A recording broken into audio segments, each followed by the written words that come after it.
I'm so happy, by the way, to be joined by Secretary Clinton. This is her last foreign trip that we're going to take together. And it is fitting that we've come here to a country that she has done so much to support. I could not be more grateful, not only for your service, Hillary, but also for the powerful message that you send about the importance of women and men everywhere embracing and promoting democratic values and human rights.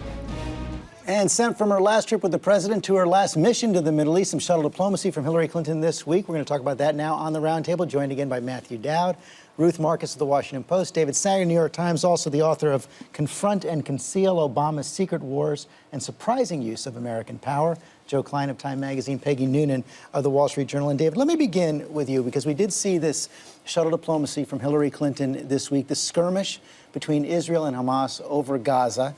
And you wrote about it in the New York Times this week, saying it was in many ways a warm-up for a possible conflict between Israel and Iran. That's right. What you saw happen as the Hamas missile attacks began on Israel and the counterattacks began was the Israelis trying to figure out what capability Iran had, because it was Iranian missiles that had been slipped into the Gaza, and those were the ones that were reaching toward Jerusalem and Tel Aviv.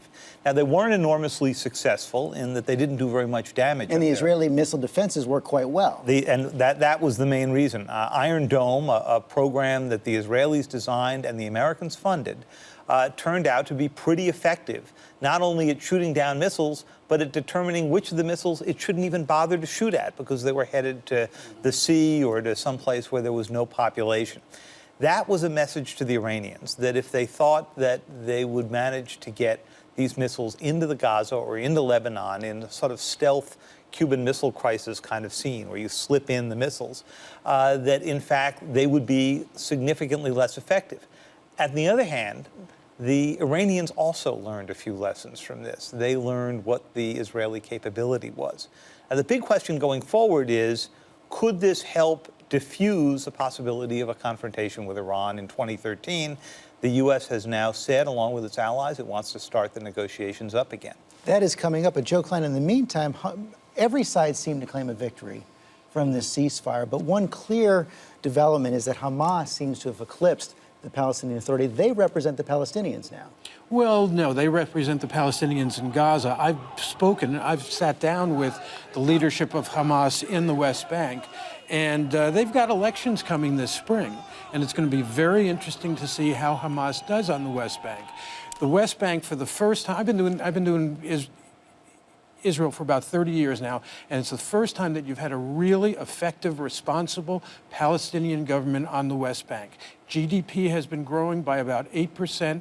Fatah has done very well on the ground, improving the lives of individual Palestinians. But have they captured the hearts of the Palestinians? I think that if you capture their wallets, their hearts and minds will follow. But I do believe that, everybody's claiming victory. I think it was a defeat for everybody. And it's going to be a continuing struggle between Hamas and Israel and Gaza. I think that, by the way, that Egypt's role in this, President Morsi's role, was really a wonderful sign for the future. It tells us that the Muslim Brotherhood, who control Egypt and are going to be a major force throughout the region, are going to be moderates and going to try and with the cost. Yeah, it came at a price. That's a real concern. To follow up on something Joe said is that obviously everybody's happy that there was a ceasefire and the conflict has dissipated a bit. But I think actually the wrong lessons are going to be learned by both sides. I think what's going to end up in this process is the polarized sides of each, of the Israelis who now want a military conflict and the Palestinians who want to confront Israel are going to be emboldened by this for different reasons. And that, I think, actually creates more of a state of fear. I think the big problem in it is their fear exists on both sides, and I wrote about this week, as well as the fiscal clip, is I don't think either side can see a future where conflict doesn't exist. Because the conflict has now given their lives meaning, and if they take away the conflict, the Israelis don't have a meaning, and the Palestinians don't have a meaning. War is a force that gives us meaning. I mean, I feel some people actually started to see what was going on in the past week in the Middle East and started to actually turn away thinking, nothing here will ever change. This will never go away. So I sense among regular folks a certain, even as interesting diplomatic things are going on, I sense a certain despair or ennui or sense of this will never end, and that's not acceptable. And this was a process, Ruth Marcus, that both the president and Secretary Clinton had stayed away from right up into these final moments, but she was able to come in at the last minute and broker a ceasefire with the help of the Egyptian president. Broker a ceasefire, nice way to be closing out her tenure as Secretary of State, but it is only a ceasefire, it is not a solution. Gaza is going to be a chronic problem.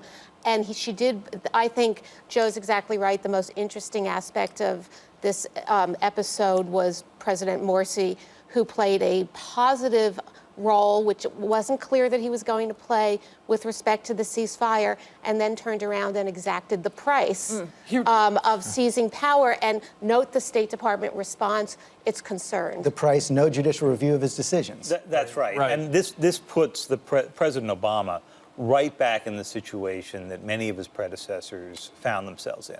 He is, at this point, tied to President Morsi, because if you can get a Muslim Brotherhood president of Egypt to intervene in a case like this and bring about a ceasefire, it's enormously valuable.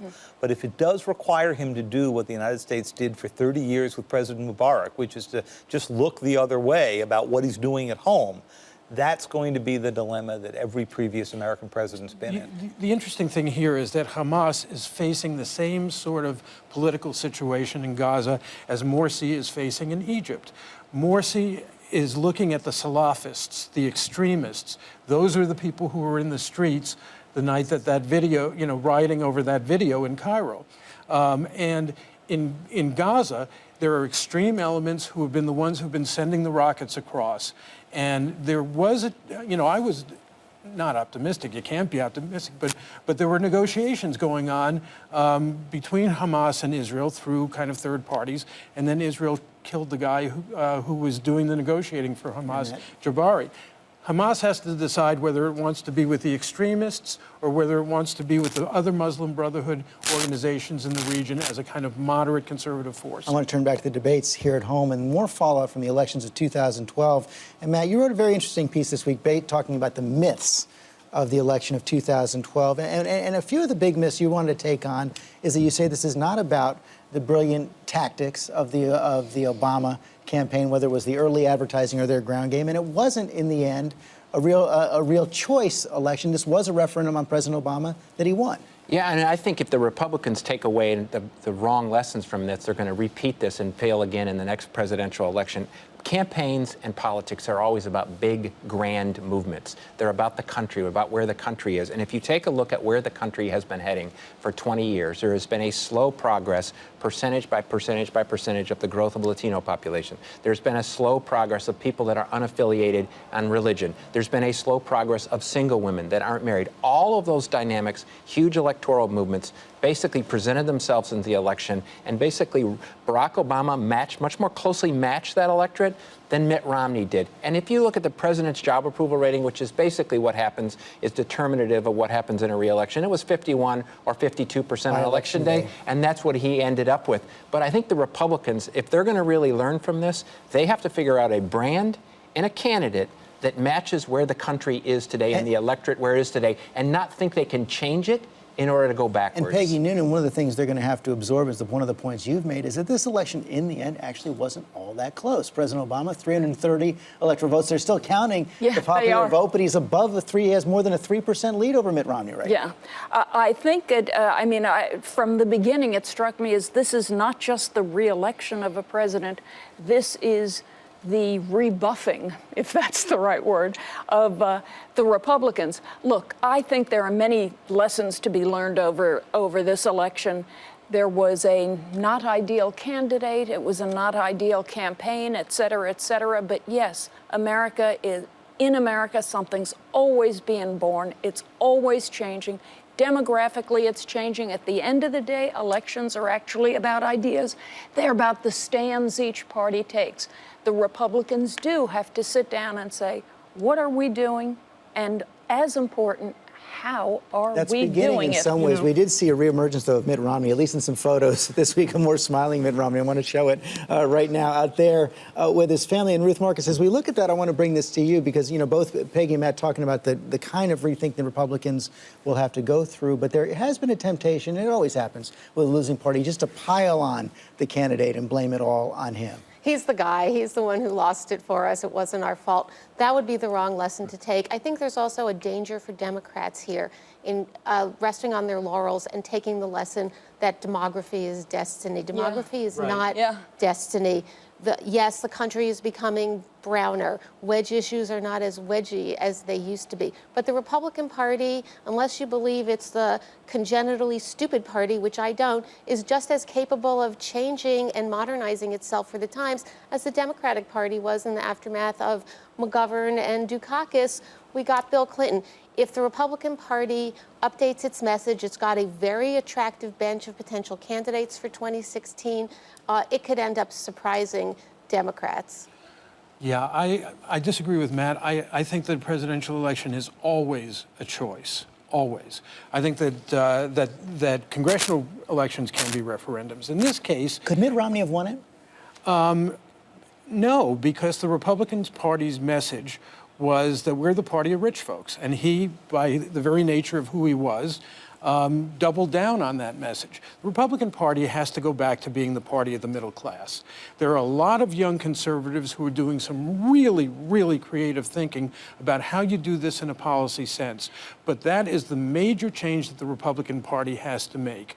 If they had been in favor of some form of revenue increase, and also the most effective thing that Romney did during this campaign was to talk about the need for government reform. When he talked about the fact that there were 45 different job training programs, none of which work, by the way, you know, that is a place where the Republican Party has traditionally been and where it needs to go now. I just want one thing I want to say on follow up on that. I think the problem the Republican Party has, and if you're a choice between big government and big business, big government party is going to win most of the time. And I'm not saying that's totally what the Democratic Party is. The Republican Party, in my view, has to go back to a much more populist image, a much more populist brand, and a much more populist candidate. Much more like Teddy Roosevelt, where he takes on Wall Street as well as he takes on Washington simultaneously. The part of the problem that Mitt Romney had is he was a creature of Wall Street. He was a creature of big business. Is that the American public does not feel like the Republican Party represents the middle class and represents Main Street, and until they feel they're fighting for those folks, they're not going to vote for him. Romney's, well, no, I'm not troubled, but Romney's economic programs reflected the concerns of Wall Street as opposed to the concerns of regular folk coming up. Look, as I look at the past 30 years of Republican politics, I see the modern conservative movement come up with Reagan, in the Reagan era. It represented regular, normal, in-the-middle Americans. It was actually not the party of the rich. Everybody thought that was the Democrats who were the party of the rich. They were these limousine liberals, and they were what they were. The Republican Party didn't used to be that. It's got to be back to what it really is and what it was 30 years ago. You would think, David Sanger, that might lead some Republicans to say, let's get this tax increase for the wealthy off the table now, 4 years away from a presidential election. You would think it would, because they don't want to be running on this, I would think, again in 4 years. It would end up, as Matt suggested, to be perhaps a repeat. But the Democrats also have to find themselves a different agenda here. And it's a little bit hard to remember that right after a victory for President Obama. But history suggests it would be very difficult to have Democrats elected 3 times in a row. The last time a party held on 3 times in a row was, of course, 88, right, with George H.W. Bush. The second problem I think they're going to face is that President Obama, whether this was good strategy or bad, did not tell us very much about what his second term was going to look like. And we all know second terms have a way of sort of wandering off. And so he came in 4 years ago with some big ideas that he never mentioned again in this campaign. Moving to zero nuclear weapons, obviously big changes in energy. He did not talk about those. And the interesting question to my mind is, from the inaugural on, is he going to bring those back? And I think that's the president. And Joe wrote about this, is that there's these immense divisions that still exist in America. There is young versus old. There is white versus brown and black. There is single women versus married women. And all the patterns that are playing out, there's these huge, immense divisions. And if I think the president's going to be successful and the Democratic Party is going to be successful, it's not a series of policy points. It's how do you heal and how do you bridge all of these divisions in the country. Keep in mind, he won by 3 points. In our time, that's a huge landslide. But he was voted against overwhelmingly by huge segments of society that are going to have something to say over the next generation. Can I just raise one word that hasn't been mentioned at all in all of this, and is absolutely crucial going forward? Obamacare.